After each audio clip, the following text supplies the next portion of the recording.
Good evening, everybody, and welcome into another edition of Crunch Time Nightly here on ASTV Productions. I am Michael Wags, Wagon Connect, and as you can see, I'm joined by someone you have not seen yet. This is Derek King from the Derek King Sports Show on Gateway City Sports. He's a friend of the show. He's been on the show earlier in our time frame as far as Crunch Time is concerned. A great insider when it comes to the NFL especially, but overall, a huge sports fan, St. Louis sports fan as well. Derek, man, how are you doing tonight? And thank you for joining us. Well, thank you for having me. I appreciate it. Welcome me into your wonderful show and all your wonderful fans out there that are listening. I'm doing really good. I'm excited. We've got a lot of stuff going on. We've got so many things to cover. I'm not even going to hold up any of the time. I'm just going to shoot it over back to you because we got a lot to talk about. Usually this hour show, it seems to zip by pretty quickly because there's usually a lot of stuff going on. And we're going to get to the St. Louis stuff here in a little bit with the Blues and the Cardinals. Just an unbelievable St. Louis Blues victory tonight, a comeback kind of for the ages, an amazing goal by Robert Thomas to end it. We got the Cardinals in action against the Phillies. That's where Joe and Scott are both at. As you know, Scott is an usher at Busch Stadium and Joe's just at the game enjoying it tonight. But we got the NFL draft coming up tomorrow, and seeing as how the NFL is big-time wheelhouse for you, I kind of want to get into the NFL, the draft, and a couple other news and notes when it comes to that, because we did our mock draft on Monday, and we had made some trades, including one of them being Denver, moving up to get a quarterback. Actually, both Scott and I had Denver trading up in this draft to pick a quarterback because this is where they were going. Yes, they've got Drew Lock, but they want him to be pushed a little bit. Well, we thought they're going to trade up, maybe get a guy like Trey Lance, maybe get a guy like Justin Fields. And then today they go out and they trade for Teddy Bridgewater. Now, there is a connection there between Teddy Bridgewater and the GM of the Broncos. Back in Minnesota, he was there, so there's familiarity there. And even though they made this trade, they're still saying that they might still look at quarterback. So I just kind of want to get your thoughts on really what all this means for Denver, and do you think they still might go after a quarterback in this draft?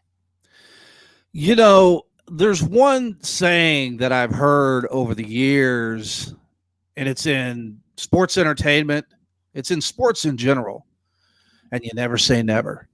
You just never know. There is so much stuff, crap that's getting slung from one side of the fence to the other side of the fence. There are GMs that are making up stories and intentionally leaking them to media sources that put them out on TV and tell you that, by golly, the Jets are going to draft this guy and the 49ers are going to draft this guy. And we're going to make this guy our starter. And it's going to be an open competition. It's all malarkey, all of it. It's the best thing that you could do. And as a person like myself, where I project things and I look at things, and I look at it from a simple perspective of what do they need to get them to the next level. Maybe they're just not one piece away. Maybe it's 2, 3, or 4 pieces away.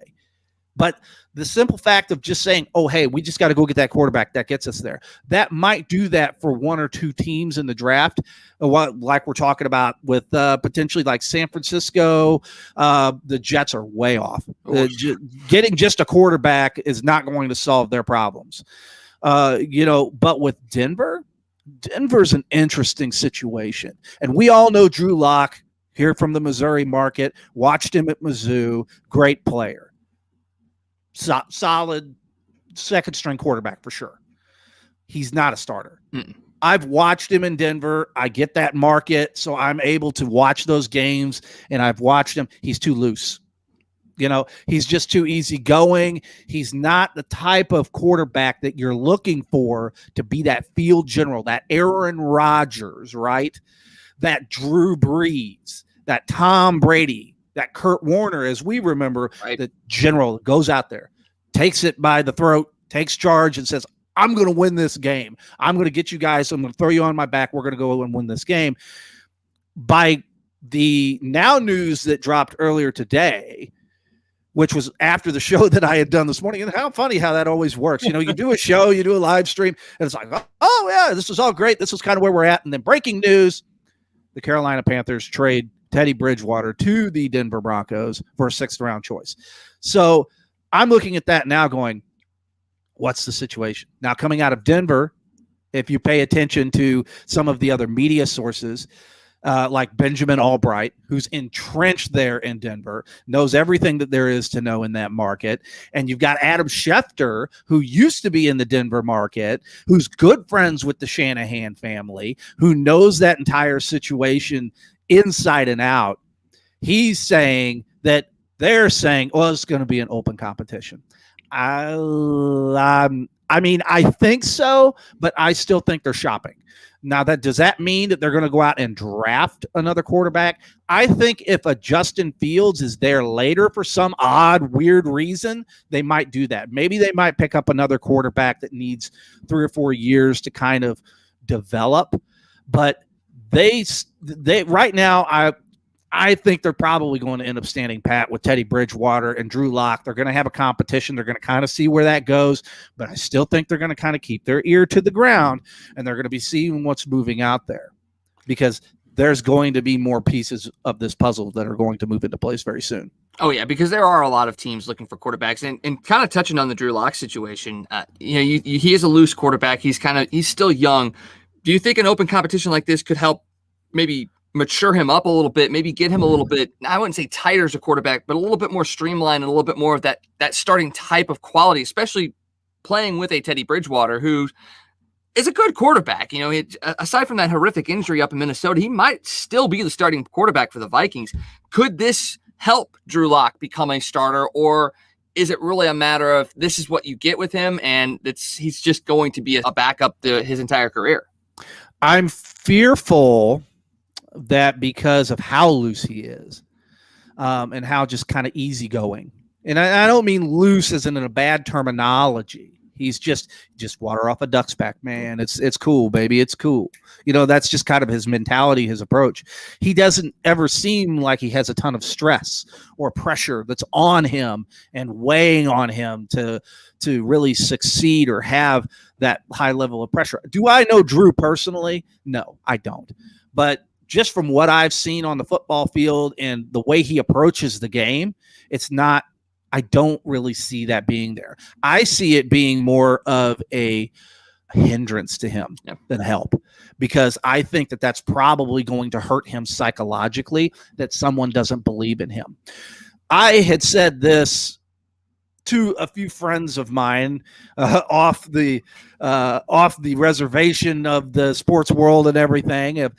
And I said very poignantly that there's some people that thrive from success and they push through it. It's just a small glass ceiling or a small barrier. They push through it, beyond it, like an Aaron Rodgers and a Tom Brady and those type of people that thrive off of that. I don't see Drew being that type of person. I see that he would just probably be fine going to the bottom of that card and just going, hey, man, it's cool, man. It's cool. I can see that as well. I totally can see that being the case. And, at Mizzou, you don't get as much of that pressure as you would at another big SEC school. So I could definitely see that being the case. Now, you talked a little bit about Justin Fields potentially being there, maybe at 9. There are a lot of teams looking for quarterbacks. Obviously, Jacksonville is pretty much going with Trevor Lawrence. You're going to probably have Zach Wilson going to the Jets. Mac Jones, Trey Lance, Justin Fields, all still there. Atlanta might be in the market for a quarterback. San Francisco's in the market for a quarterback. And then you've got a team like a New England that may or may not. They don't have a penchant for trading up in drafts to get a higher pick. It's not the Bill Belichick way. But now that Denver might be out of the equation, does this set up the potential for New England to move up from that 15th pick. It takes a lot to get up there, but is this the time where Bill Belichick kind of completely goes against his mentality and goes up there and gets a quarterback? Well, I'm going to channel my inner Bill Belichick for a second. I think we might just go against the grain. Yeah. Well, yeah, I think that's exactly what they're going to do. I think that's what they're going to try to do. I think everything hinges around that number 4 pick with Atlanta. Atlanta's not ready to move off of Ryan yet. Ryan's still got a lot of years left on those legs, a lot of years left on that arm. Regardless of what some of the detractors want to think, if you put him in the right situation, give him the right pieces, he will succeed. I know that. I've watched a lot of Matt Ryan tape. I've watched a lot of his games, and I know that he still has it. Is he the elite level guy of what he used to be at one point in time? No, not by any stretch, but he's gotten smarter. He's learned that process a lot better. So I don't necessarily see the Atlanta Falcons wanting to make a move unless they're forced to. If nobody's coming to the table and offering them what they want in draft capital in return for that number 4 pick, which we all know Bill Belichick is notoriously cheap, maybe that might not be the case. Maybe it might be something else that they want to move off of that number 4 pick. I think that from the way that it's being presented right now and all of the hyperbole that's surrounding all of this, because we're just a few hours removed from this draft going to start, and you've got Justin Fields dropping rapidly to where there's even conversation now of him even dropping out of the first round. Wow. Whereas before, here 3 or 4 weeks ago, we're talking he's going to be like for sure the number 4 pick. I mean, there's no way. Now, I've talked to people in the know also as well that have informed me, hey, don't worry your pretty little bald head. We're going to make sure that he's not going to get out of the like the top 10. He'll get picked before then. Somebody, if he is still on the board, and I will make this isn't a prediction. This is a spoiler. If Justin Fields is on the board come the 10th pick, somebody is trading up with somebody else. You're going to see some team that's going to come up and throw them 3 draft picks or whatever, 2 or 3 draft picks or a draft pick and a player or something. They're going to give them something in order, because if he's still there, and we all know that to get a franchise quarterback, that guy that can literally change the entirety of your franchise's future going into the next 5 to 10 years, this is your moment. This is your move. Where I would be a little bit more interested is the situation at number 3. That's where I'm really watching things, because I think it's a slam dunk. Obviously, Lawrence, number 1. There's no question. He's going to the St. Louis Jaguars. I mean, the Jacksonville Jaguars. I had to throw that joke in there, by the way. I can't tell you how many times I get asked on my show from viewers, when are the Jaguars moving here? So I just had to throw that in there. Sorry about that. But Lawrence, he's gone. Number 1 for sure. He's a transcendent talent. He's that talent like a Peyton Manning-esque that comes along, an Andrew Luck that comes along once every 10 years, once every 15 years. He's that guy. So I'm really keeping my eye on number 3, because number 2, that'll be Wilson. He's off the board. Number 2, Jets, they've married to him. That's done. So number 3, it's really going to come down to 2 players. That's going to be Mac Jones and Trey Lance. That's it. That's the deal. Justin Fields isn't even in the conversation anymore. For whatever reason, I don't know why. But it's just down to those 2 now. Oh, it's going to be real interesting to see. We're going to take a quick break here and come back because we got Joe Roderick waiting on hold right now from Claibs Online. He's going to join us and talk a little bit of football and baseball as well. So come back for more Crunch Time here on ASTV Productions.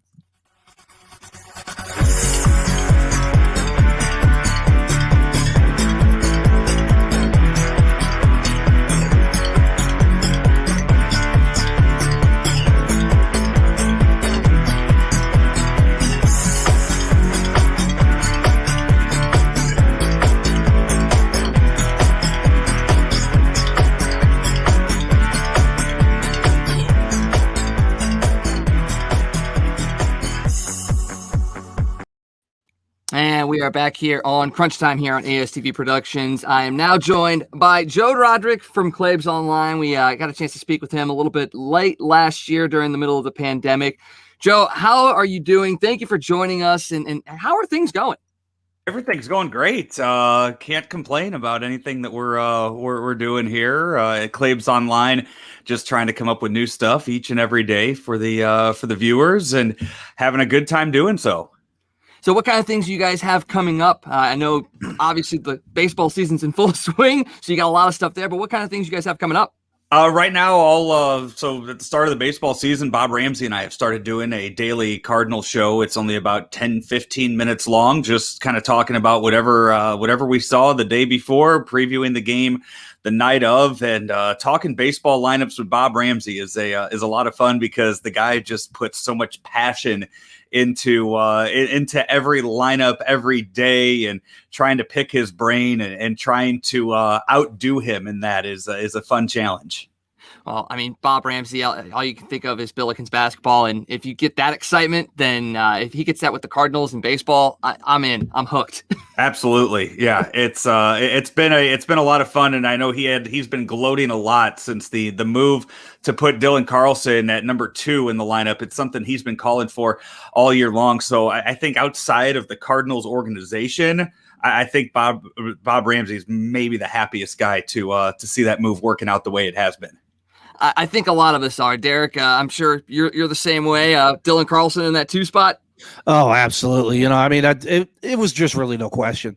I mean, I don't think there was really anybody that was thinking about it going into the season saying, hey, if this kid really starts picking it up like we think that he's going to, it's for sure thing in number 2. So, yeah, I agree 100%. Well, and right now the Cardinals are playing the Phillies down at Busch Stadium. They're actually getting this game in despite the intermittent rain. It's a 5-3 Phillies lead right now. I kind of want to touch on the pitching right now because over the last couple of weeks, Joe, especially, this pitching staff has been pretty damn good. You're getting getting great starts from Wainwright, from John Gant. You even saw Carlos Martinez pitch very, very well last night. The Carlos that we were hoping and expecting to get this year. Are you of the mindset after what you've seen that we're pretty set with this rotation, that we're going to get this kind of output for most of the season?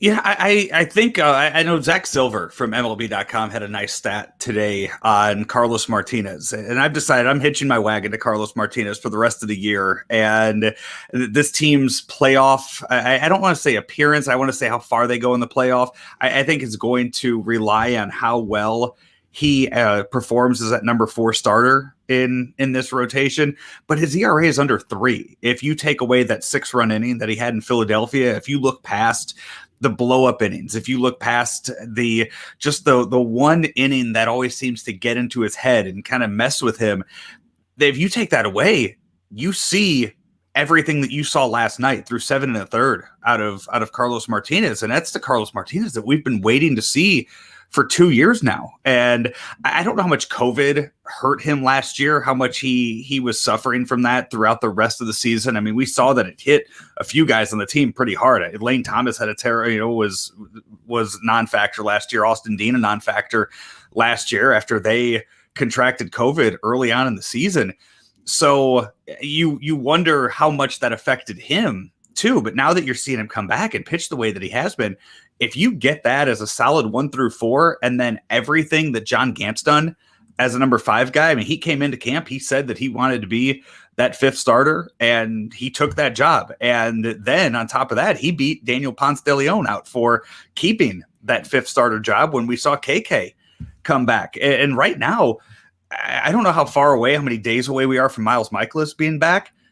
I don't know who you take out of that rotation right now. And I know that they were excited to see Johan Oviedo, who pitched decent tonight. And I know they were going to toy with that 6-man rotation. I think it's easy to take Oviedo out of that rotation, but I don't know if you take Gant out. You can't take Gant out of there. You can't take any of the guys out of there. How far do you go with that 6-man? Well, I was going to ask this then, because we saw that epic battle with Wainwright, the 9 innings on both sides. Would they have let him go that long, as well as he was pitching? Do they let him go that long if they aren't already thinking about going to 6? Because he is 40. You don't want to put a ton of innings on him. Do they let him go 9 innings because they have that mindset that they are going to go to somewhat of a 6-man rotation?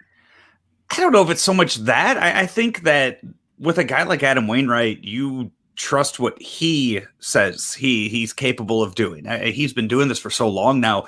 If he can go out in April and give you 9 innings and keep that pitch count low, I think you let him decide on that. Outside of a younger pitcher who maybe you're not going to believe or you're going to think is going to push himself past that point. I think with Wainwright, there's that trust factor is already built in to where he says he's good.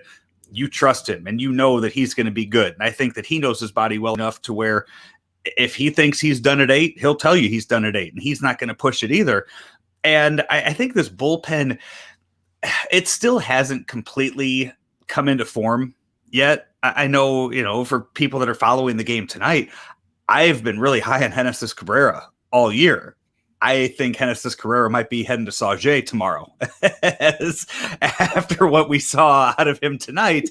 So I think that's just another hiccup along the way with this. But on the other side, I mean, you saw Giovanni Gallegos. He didn't have a great outing last week, but since then he's come in and he's been shut down ever since.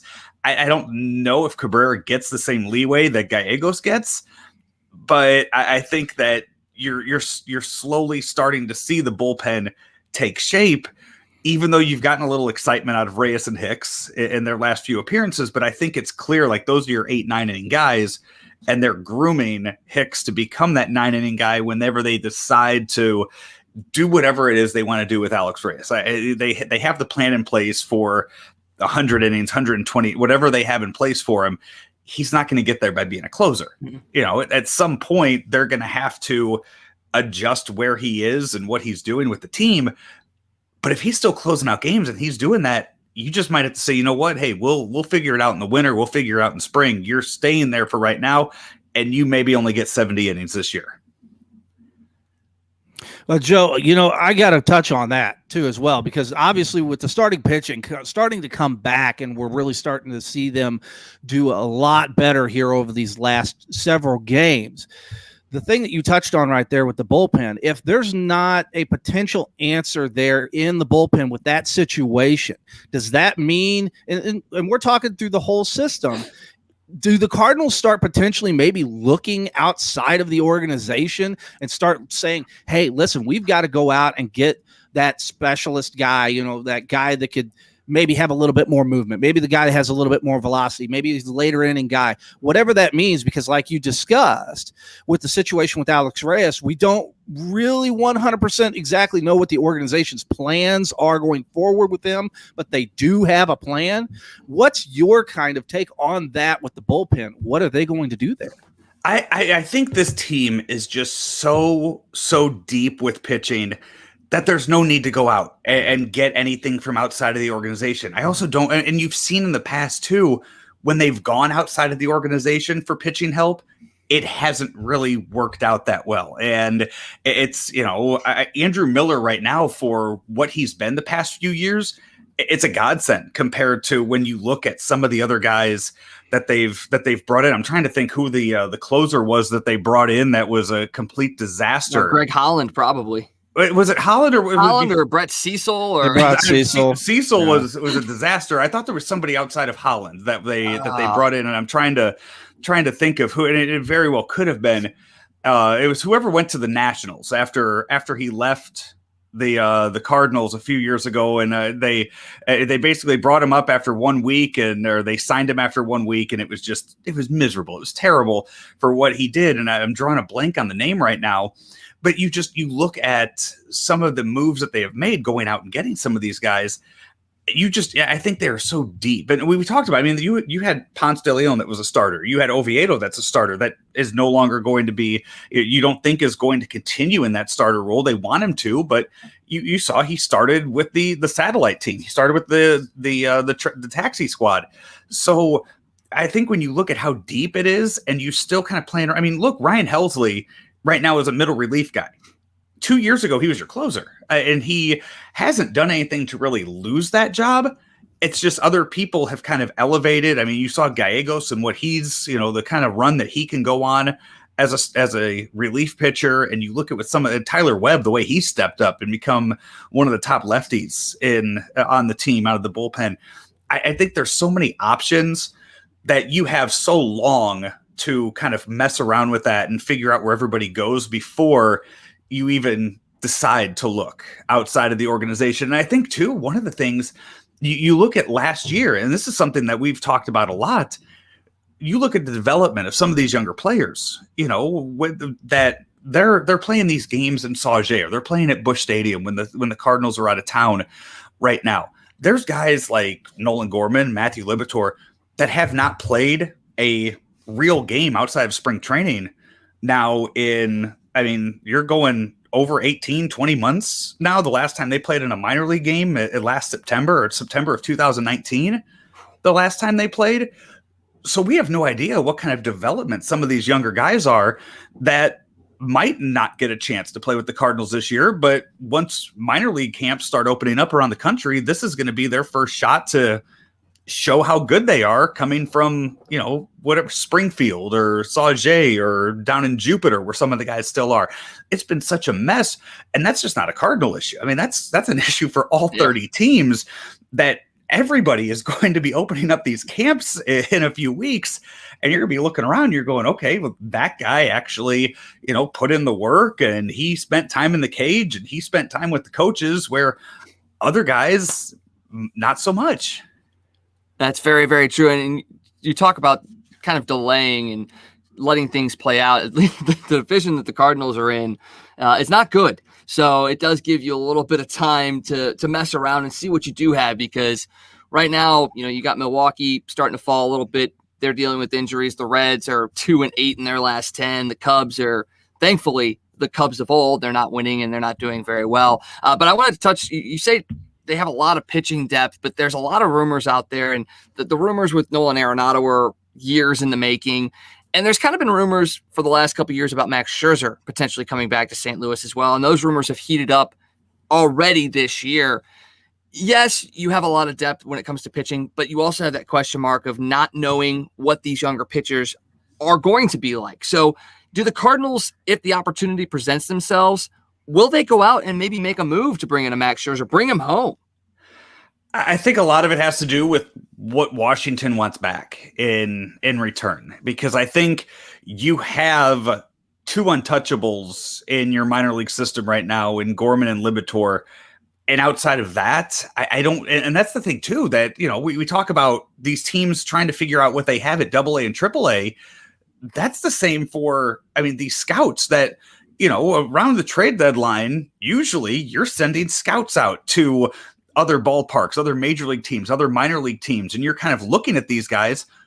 Nobody's been able to do that. So, you are making completely blind trades, or trades off of just a couple weeks of seeing these guys in their minor league environments. So it is going to be so hard to value what a guy like Max Scherzer is worth, or who you're willing to give up on that. So it's just so difficult to handicap a trade like that right now, because who you will not give up under any means necessary. But I think, who do the Nationals look at? Who do they value? And they saw, a team like that, and it might be an easier trade to make when you look at how many times the Nationals and the Cardinals see each other in spring training and how close their facilities are. And maybe you get an idea of what's there on the roster, what's there at the camp. But outside of that, I don't know if other teams know what they want to trade for. And I think that's what made that Arenado deal so special, is when you look at it in the long run, you're like, okay, Austin Gomber, we saw a lot of him. We knew what he was. That was, I guess, the centerpiece of the trade. But then you look at the other names and you don't know what you gave up. And you can't sit here and tell me the Rockies knew what they were getting back either. It just seemed like they needed to get rid of Nolan Arenado. Like, that relationship had soured so much that the Cardinals just kind of threw names at him, and they, what the hell? Okay. And then say, oh yeah, if you give us $50 million, we're good. We're good. And that we talked about this the other night, about the fact that their GM essentially quit 21 games into the season. Was that when you saw that, was that in your mind sitting there going, okay, this was more of the Rockies brass coming to him and saying, look, we're going to do you a solid. We're going to let you resign instead of outright firing you? Or was this just a matter of, hey, I'm done, and it was a bit of a surprise to the Rockies organization? It's just one of those, disaster of an organization type moves where you look at how stable the Cardinals have been for so long, and it makes you appreciate it that much more, that the GM just gave up so much and then walks away 3 weeks into the season. And it has to be so frustrating as a fan to have to deal with that and see that you're just taking this huge step back after giving away a once in a generation type player, that you kind of look at it, in St. Louis, you go, okay, for all the bitching and moaning that we might do about, Mo, or you look back at the end of January here in St. Louis and the 3-day stretch of Wainwright, Molina, Arenado, or I guess 4-day stretch when you throw the Fowler trade in there too. And you look at what he did after sitting there all of December and all of January, just waiting for anything. And you look and you go, okay, maybe we don't have it as bad as what we think, and maybe we need to cool it a little bit. Yeah, I agree 100%. Well, Joe, I know we're going to have you for about 15 minutes, but if you want to stick around, we're going to take a quick break. We're going to come back and talk a little bit about some NFL stuff. I want to touch on with Derek about the Jaguars situation, because it's something I've been wanting to ask him for a while, and I know he's got a lot he can talk about, but I kind of want to get your impression of it as well if you want to stick around. So stick with us here on Crunch Time here on ASTV Productions. We'll be right back.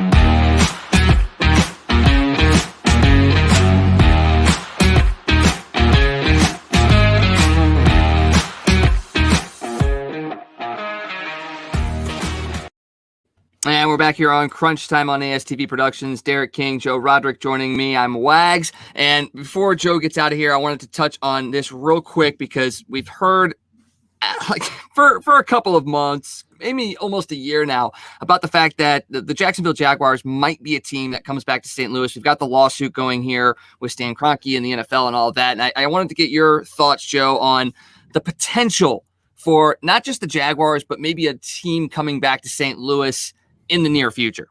I'll start with the Jaguars. 0% chance. I think that what the Khan family has built down in Jacksonville, not just the football team, we're talking about the surrounding area around that. And then if you want to take it a step further, Derek, I heard your Paul Heyman reference earlier, so we'll go wrestling here. What the Khan family has built with AEW and has that based down in the Jacksonville area, I think they have clearly set up shop down in Florida, and they're not going anywhere, and they are committed to that entire community there in that town. As far as another team, I'm just so intrigued by everything going on with this lawsuit and where it's going to end up going whenever they get there with it. So I don't know if, team number 33 or 34, when the NFL goes there, ends up in St. Louis. I don't know if that's the possibility of it, but I really think that's the only possibility that there will be. It is going to be expanding to 33, 34 teams and getting one of those teams there. But I think there are markets that are much that deserve a franchise more than St. Louis. Understandable. Well, Joe, I want to thank you for joining us tonight. We're going to try and have you on most Wednesdays to just talk about sports in general and to plug things going over on Claibs Online. Just tell us where we can find you and what you guys have coming up this week. This week, I actually just 2 interviews this week for Weekend Joe. Just finished one with an author by the name of Timothy Malcolm, who has a book coming out, a brand new book coming out called Moon Baseball Road Trips. And it's all about everything that the beer, the food, the sights all around all 30 major league ballparks if you're planning a road trip to any of those. So we talk about that. And I made him tell me where his St. Louis stops were just to establish credibility. And, and he went Patios, Forehands, Bogarts, and Mission Taco. So those were his stops in St. Louis when he was here. So we established credibility right off the bat with where he liked coming when he was here in town. So we did that. And then tomorrow, so this will air on Friday. Tomorrow I'm interviewing WWE Hall of Famer Jeff Jarrett, who has a new podcast coming out. Double J. So I will have him on the I'll be interviewing him tomorrow, and that'll be coming out on Friday. So that's what I have coming up. Awesome. Well, Joe, thanks for joining us, and we look forward to having you here on a weekly basis on Crunch Time. Absolutely, guys. Thanks for having me. Our Thank pleasure. you, Joe. All right, Derek. So you hear him saying the Jaguars aren't coming. Maybe a potential that a team does end up in St. Louis. You said you could go down a rabbit hole. You got 10 minutes. All right, well, let's start it because I'm going to need all 10 minutes. I don't necessarily disagree with Joe on a lot of things. Me and Joe are very kind of, on the same wavelength when it comes to kind of our thought process of how these things play out and how they happen, and how he had made the statement of how intrigued he was. This is intriguing. I mean, to me, this is the closest thing to a Law and Order episode that a person's ever really going to get to in real life. I mean, just the like he said, let's just use that. That's our word for the day. Intrigue. The intrigue that is wrapped up into this lawsuit and where it's going and where we're at right now and where is it going to be in the future. Obviously, they've moved the court date back now to 2022, March of 2022, if I'm not mistaken. And so there's a little bit more room there. There's a little bit more room for a lot of different things for both sides. But let's be very clear. The NFL is over a barrel on this one. They know they're over a barrel on this one. The St. Louis law team, which I won't go into detail of everybody that's on that law team, but it's a laundry list of who's who of the heavy hitters, Dowd being one of them, and the other one being Bob Blitz. But it's a who's who of heavy hitters in law in St. Louis that know and understand the fundamental principles of how to win these cases. And so this is something that the NFL needs to be deeply, deeply concerned about, because this is not just one of those things to where if you lose some money. Whoopie-doo, right? The NFL makes what? $20-30 billion a year.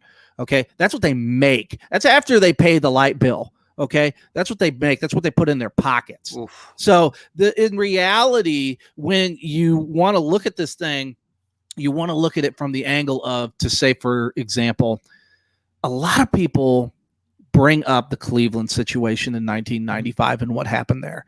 Now, that's fine if you want to use that as an analogy. But up on my show, and I have done this, I have discussed those particular lawsuits ad nauseum, right? To where I have said, hey, listen, I've read through the Cleveland lawsuit. I've read through the St. Louis lawsuit.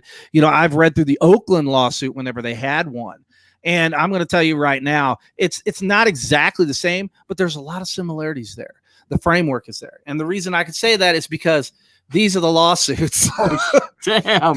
These right here are all of the lawsuits that are wrapped up. This was on top happens to specifically be the Oakland lawsuit. And I won't bore everybody, but I actually called in a favor to a friend of mine over there in Ohio at their courthouse. And I actually had them by hand scan these old files in and actually give me the original 1995 lawsuit. Now, how many strings I had to pull to get that done was insanity.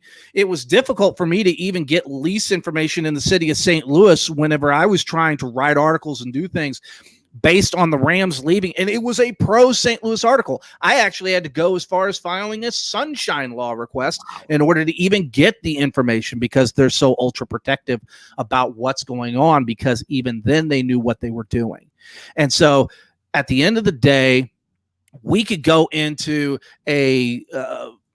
like I said, an entire rabbit hole of discussion of who, what, when, where, why, and how. But I firmly believe, from the sources that I've talked to inside of the NFL, inside of media, and everywhere else in between, they have told me St. Louis has got the NFL over a barrel. The NFL knows it. They're just wasting time.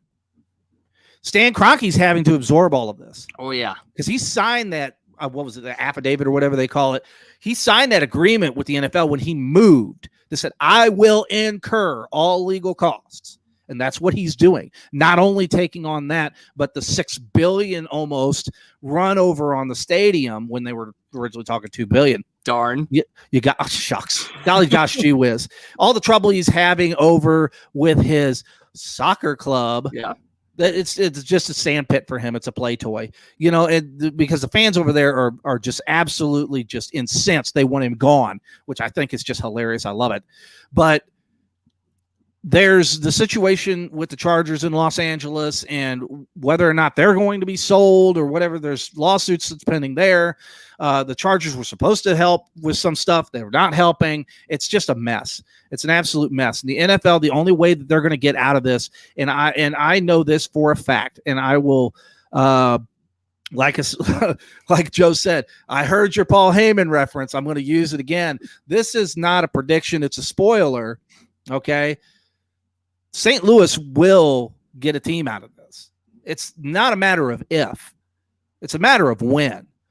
And it's not going to be somebody else's team. And that's where I go, where I have a tendency to agree with Joe. Now, the Jaguars logistically make complete sense because they stay in the AFC South. You're going to be playing a whole bunch of other teams that's going to be in that division. You play the Indianapolis Colts, you play the Tennessee Titans, you play the Houston Texans, and they're all in the same time zone in Missouri. If you were to move to Missouri, you come out of a metro populace that's about 850,000 people in Jacksonville to go to an over 3 million metro populace in St. Louis.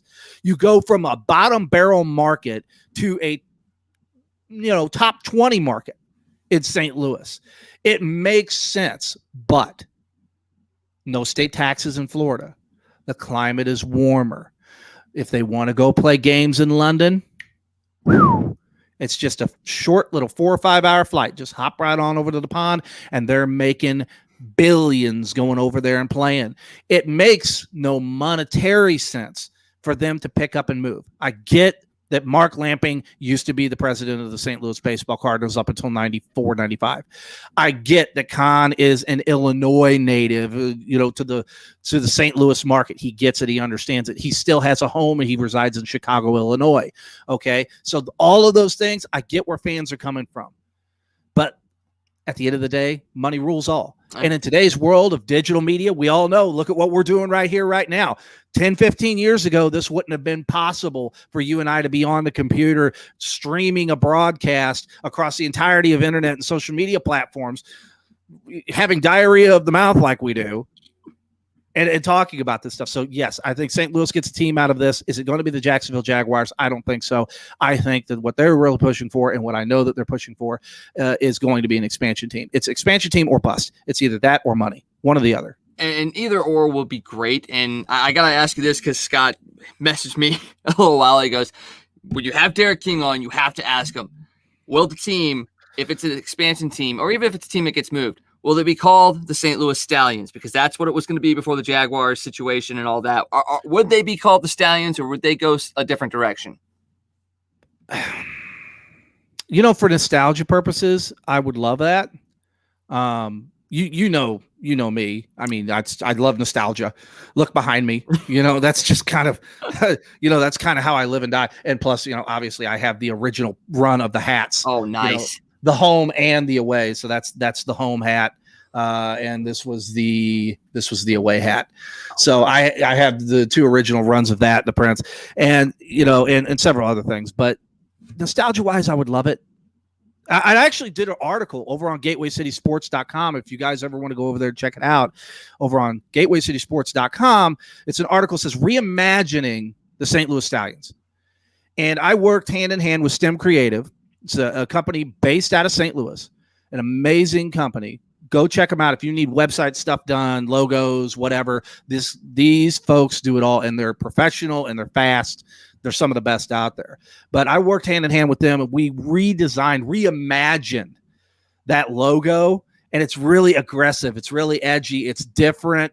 Just to kind of give fans a perspective of if something like that was to happen, this is kind of what it would look like, or at least this is a concept of what it could potentially look like. I personally think you got to start from scratch. If you're going to have it, you got to wash the slate clean. The bad taste is still in everybody's mouth. I still ache and hurt to this day from 1988. I still, to this day. I remember 1995. I remember the Bedlam. I remember the St. Louis Post-Dispatch and De Beers in there with the full-page ad. Welcome, Rams. Jerome Bettis running through the arch. I remember all that stuff. Okay. I remember how excited we were when the Rams won the Super Bowl.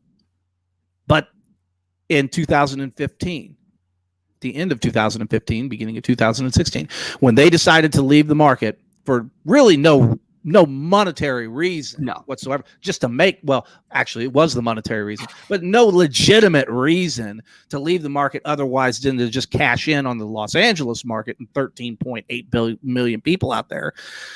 Might as well be billion. I mean, it's close enough, right? Well, only 1% show up to games, but that's another story. That's another story for a different day. But that just goes back to exactly what we were talking about in the world of digital media.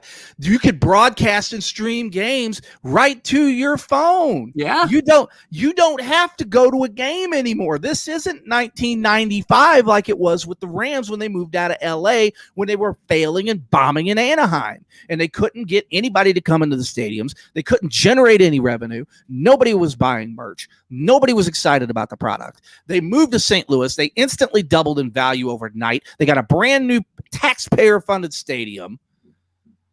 Georgia Frontier got $60 million given to her. But here's a dirty little secret that people don't know. I'm going to throw a little history tidbit out there for everybody. And I've got all these articles out there on Gateway City Sports, so go check them out. But Georgia Frontier didn't originally want to come to St. Louis. A lot of people think that she did. She didn't. She wanted to go to Baltimore. That's where she wanted to go. Here's where they meet. Art Modell, the owner of the Cleveland Browns, in 1995, caught wind, 94, 95, caught wind that Frontier was eyeballing Baltimore. That's where she was going to go. Art Modell, in his haste, did not bother to read the fine print. He was too busy trying to escape and run as fast as he could to run to the arms of Baltimore and cash in on that football-starved market. Not so fast. Baltimore had him by the you-know-whats. They had him to a locked, signed, sealed, ironclad contract that he could not back out of. Once he signed it, he was done. They could have sued him, and they would have won. Cleveland had him dead to rights because of the lease situation that there was in the language there in Cleveland. That's why, at that point in time, the NFL stepped in. They negotiated and brokered the deal. The team and Art Modell went to Baltimore. They became the Ravens, in essence, an expansion team. Cleveland was given the option. You can have a team relocate here in the next 2 to 3 years, and you can call them the Browns, or they could stay what they are, or we'll give you an expansion team. And that was the agreement that they had reached with the NFL at that time. This is what starts the whole domino effect of all of that 1995, 96, that all those teams relocating. The Raiders going back to Oakland, the Rams eventually coming to St. Louis. people don't know is that the Tampa Bay Buccaneers were that close to landing in St. Louis prior to the Rams. The New England Patriots were supposed to be in St. Louis because James Orthwine had bought the Patriots and owned them and wanted to move them to St. Louis with the help of Jerry Clinton. He wanted to come into the Dome. He wanted to call them the Stallions. That's where a lot of people get confused with that whole thing. And then once Kraft owned the lease at what was Foxborough at the time, he said, nope, not letting you out of it, not letting you do it. So he just said, fine, I'm going to sell the team. Stan Kroenke came in and made the highest bid. Really? At $200 million. But he had requested that Orthwine carry a majority of the cost to be able to get the team out of their lease and then move the team to St. Louis. Jerry Clinton hated Stan Kroenke anyway. They didn't like each other from the beginning. They didn't like each other. Jerry Clinton wasn't really a fan of this whole deal anyway. So at that point, Orthwine just threw up his hands and said, no, I'm just going to sell him to Kraft. And so he sold them at a lesser price to Kraft because he wasn't going to have to incur all the other secondary costs. This is why whenever I tell you rabbit hole, I'm telling you rabbit hole. A lot of folks that are just general fans of the NFL product, God, I love you guys. I really do. I wish that I could be that kind of a fan again. But the things that I've seen and the things that I've heard and the stuff that I've witnessed over my 30 plus years of watching NFL football, it changes a man.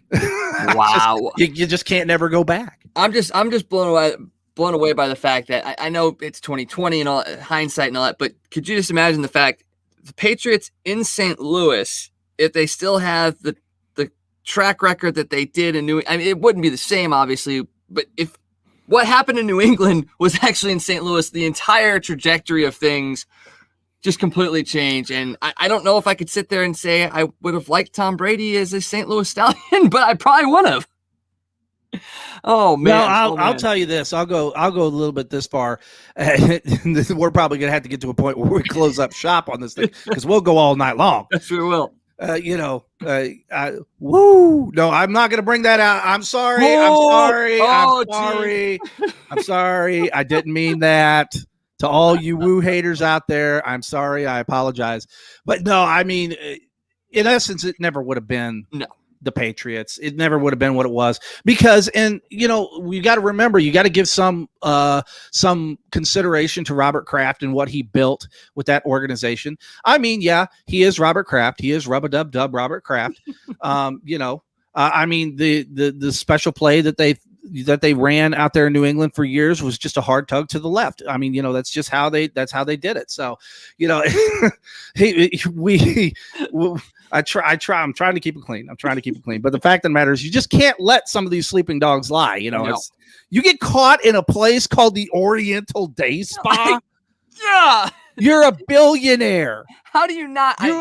You are richer than most people can make sense out of. You're a billionaire, and you get caught at a place called the Oriental Day Spa? In a strip mall. I mean, a strip mall. I mean, I'm calling that place right now and trying to figure out what their Google star rating is or something, because I'm telling you right now, if you've got Robert Rub-a-Dub-Dub Kraft that's going down to your Oriental Day Spa in a strip mall. Could you imagine Robert Kraft, right? All 4'9" of him, rolling up in his limousine, and they gotta roll the red carpet out, and then they probably have to kill some birds or something and throw some dead feathers down for him to walk on, and throw rice in the air, whatnot, and they gotta have those big Cabana boys waving the fans or something. Oh yeah.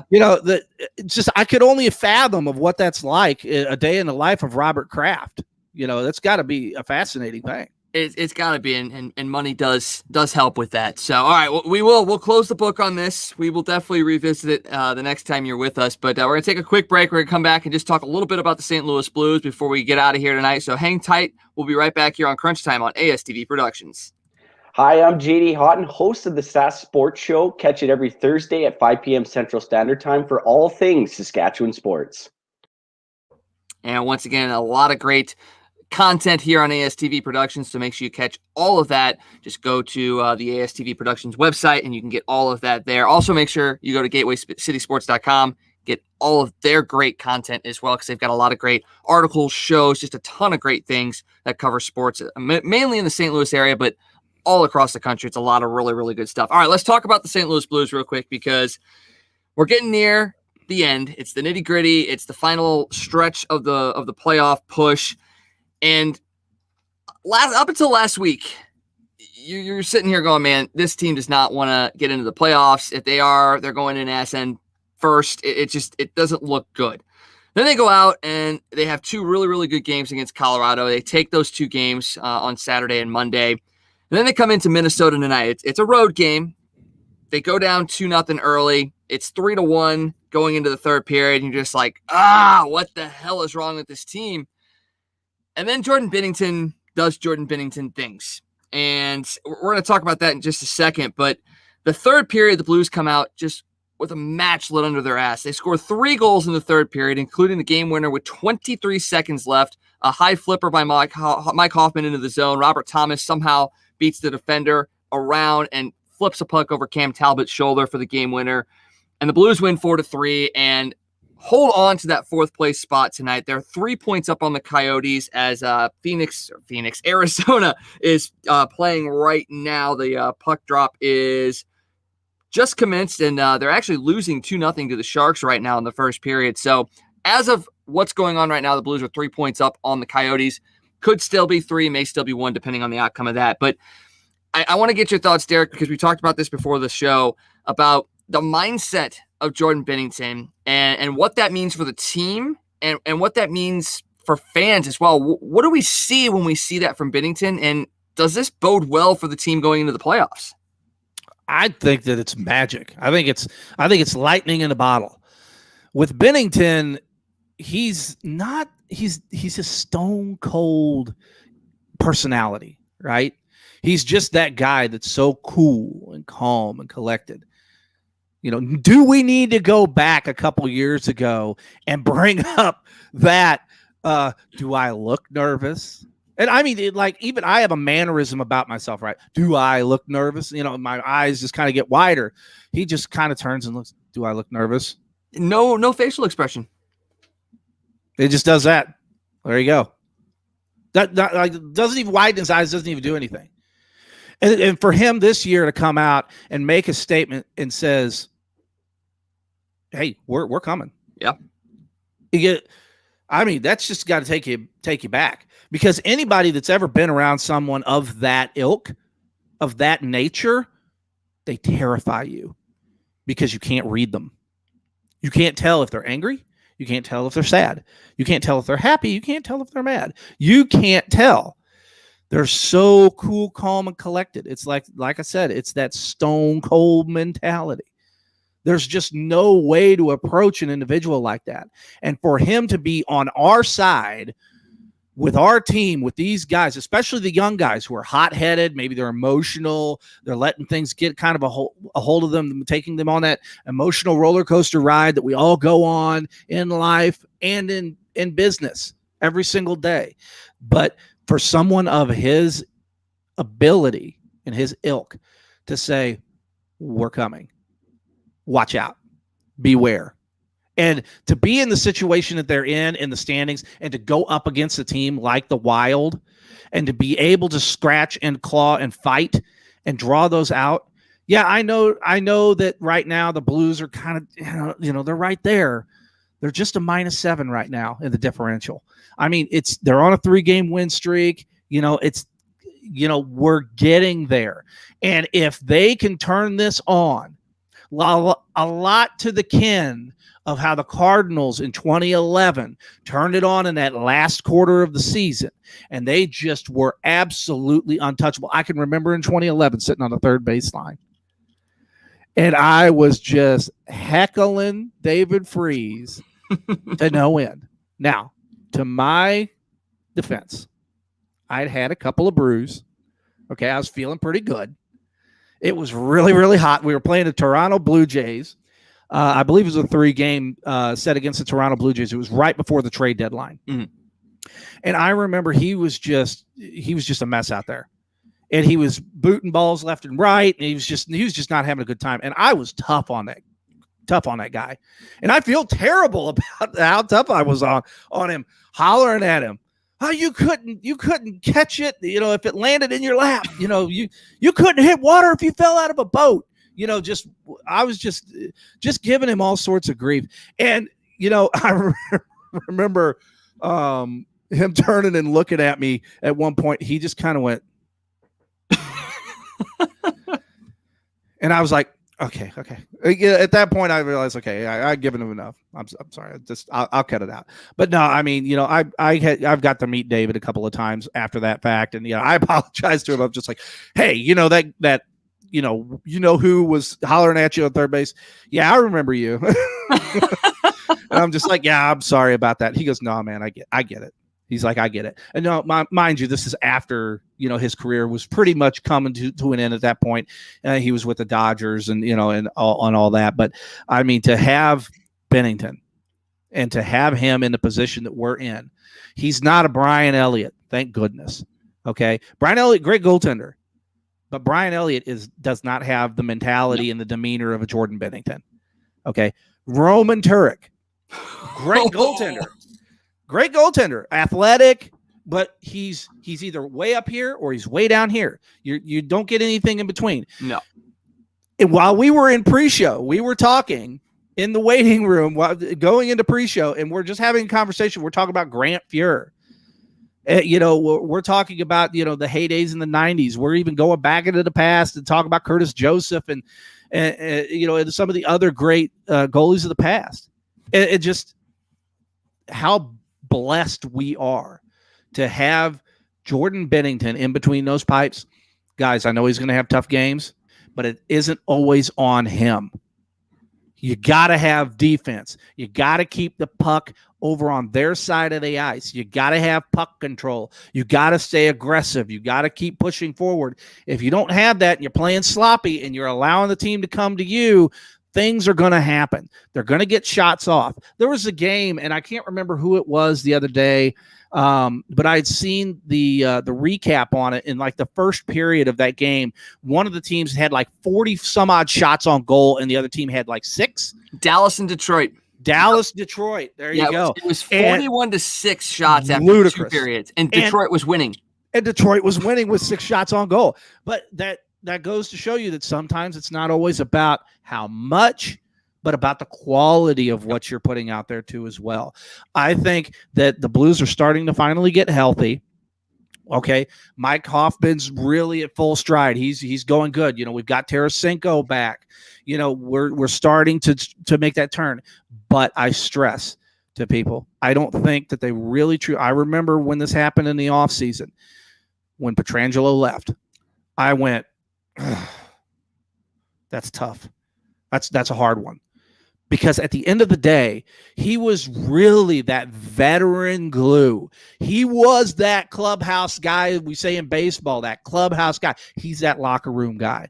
He is that stalwart, steady, trusted, ironclad statue that you're the guy. You come in there, he's the captain. Period. There's no question about it. I'm not throwing any shade at Ryan O'Reilly. He is an amazing, amazing hockey player, deserving of wearing the C on his sweater. But Pietrangelo had been here for what, 7, 8 years at that point? Closer to 10, I think. I think he was closer here 10. Closer to 10.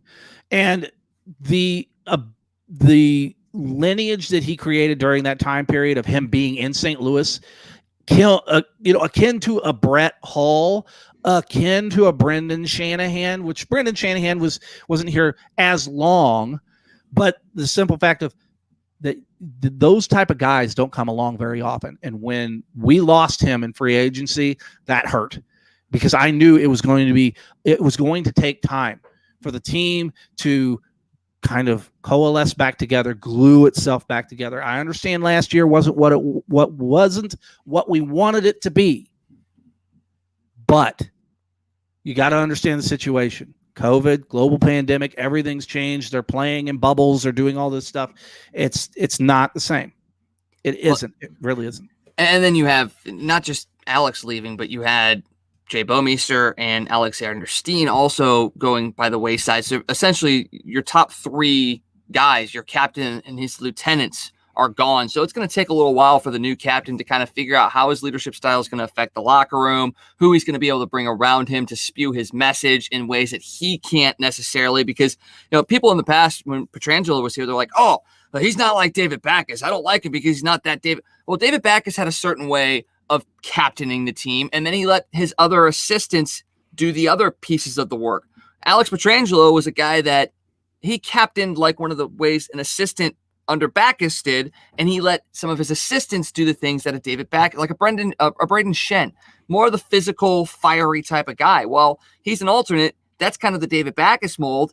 It's not Alex Pietrangelo. And this is what Ryan O'Reilly's trying to do, is figure out where he fits as a leader and then who he can entrust around him to lead in the ways that he can't. And it takes a little while for that to happen. And you're right. It's getting that glue back together, and you're starting to see that now. And hopefully as they wrap up this stretch here of a still a pretty damn tough schedule, we're going to see a lot more success leading into the playoffs. And I, for one, know for a fact that they are going to make the playoffs. So, all right. Well, Derek, I so very much appreciate you joining me tonight. And I know we're going to have you back on frequently as we go on here. It's been awesome. The Derek King Show through Gateway City Sports. When can we find you, and what do you got coming up on the horizon? Well, every Wednesday at 9 a.m. And we always just stream straight to the Facebook main page. We also have the Derek King Sports Show Facebook page too as well. You can find it there. We're streaming to all these platforms. We're also going live on YouTube. Derek King Sports Show over on YouTube. It's going over there too as well. You can go to all these different platforms. If you're not a fan of Facebook, maybe you don't have a Facebook, go over to YouTube. It's over there too as well. We try to share with as many groups as we can, but I always implore people, share away, because if it wasn't for you guys out there, shows a lot like this show right here, Crunch Time, where you guys have an amazing show right here. Everything's set up. It's fantastic. I love watching it. Every time you guys are on, no matter what time, when, where, why, or how, just pop the earbud in and give a listen, because it's always fun stuff. But yeah, I mean, we do a lot of fun stuff over there. We talk baseball. We talk NFL. We talk a little bit of XFL. We talk MLS in St. Louis. We talk about a lot of different things. And it's really fan-oriented. And we like to keep it that way. The biggest thing that I like to do, I still like to write. And I write as regularly as I can over there on GatewayCitySports.com and try to put out the best articles I can for the readers. And that's, it's all about the fans, and it's all about the readers, because if it wasn't for those folks out there that are listening to this right now, or that are watching my show on Wednesday mornings at 9 a.m., or maybe even watching it or listening to it later, if it wasn't for you guys, I wouldn't be where I'm at, and I wouldn't be doing what I'm doing. So I thank you. And that's exactly the sentiment we have as well. Without the fans, there really is no us, because we would just be basically talking to nothing. So we very, very much appreciate everybody for listening in. Once again, thank you to Derek King for joining us. And we'll see you tomorrow night here on Crunch Time Nightly on ASTV Productions.